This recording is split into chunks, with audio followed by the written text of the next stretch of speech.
తాజా 30 రామ్ గోపాల్ వర్మ నిత్యం వార్తల్లో ఉంటాడు.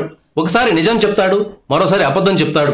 చెప్పే మాటల్లో సరుకు ఎంత ఉంది అనే సంగతి పక్కన పెడితే మీడియా దృష్టిని ఆకర్షించే కళలు ఆరితేరిన వ్యక్తి ఆర్జీవి. కరెంట్ టాపిక్స్ మీద వివాదాస్పద వ్యాఖ్యలు చేస్తూ సోషల్ మీడియా జనాల మధ్య గొడవలు పెట్టడం వర్మ హాబీల్లో ఒకటి. ముఖ్యంగా పవన్ కళ్యాణ్ మీద తీవ్రమైన వ్యాఖ్యలు చేస్తూ ఉంటారు. ఒకప్పుడు వర్మ గొప్ప దర్శకుడు. శివ, రంగీలా లాంటి సినిమాలు వర్మలో ఎంత టాలెంట్ ఉందో సినిమా ఇండస్ట్రీకి చాటి చెప్పాయి.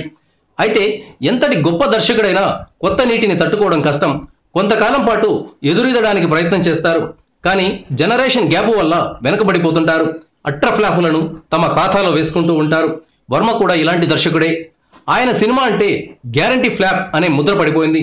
ఇప్పుడు నిజంగానే వర్మ ఒక మంచి సినిమా తీసినా అది ఆడని పరిస్థితి వచ్చేసింది. ఈ కారణంగానే వర్మ రూట్ మార్చి వెబ్ సిరీస్లోకి వెళ్లారు.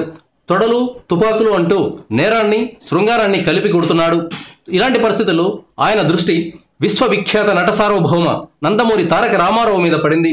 తెలుగుదనానికి సింబల్ అయిన ఎన్టీఆర్ మీద బయోపిక్ తీస్తానని వర్మ హడావిడి చేస్తున్నాడు. ఎన్టీఆర్ జీవితంలో చరమాంకం ఒక పీడకల.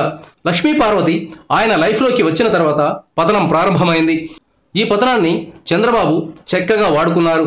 మామగారు చేస్తున్న తప్పులను తనకు అనుకూలంగా మలుచుకొని ముఖ్యమంత్రి అయ్యారు. తర్వాత చంద్రబాబు తన తెలివితేటలతో ప్రజల్లో సొంతంగా ఇమేజ్ తెచ్చుకున్నారు. ఇప్పుడు ఎన్టీఆర్ మీద సినిమా అంటే చంద్రబాబు తిరుగుబాటును కూడా ఖచ్చితంగా చూపించాలి. అసలే రాబోయేది ఎన్నికల కాలం. ఇలాంటి టైంలో వర్మ బాబు చేసిన పనిని జనానికి గుర్తు చేసేందుకు సిద్ధమవుతున్నారు. Thank you viewers. ఈ వీడియో మీకు నచ్చితే లైక్ బటన్ టచ్ చేయండి. తాజా 30 ఛానల్కు సబ్స్క్రైబ్ చేయండి. మీ మిత్రులకు షేర్ చేయండి.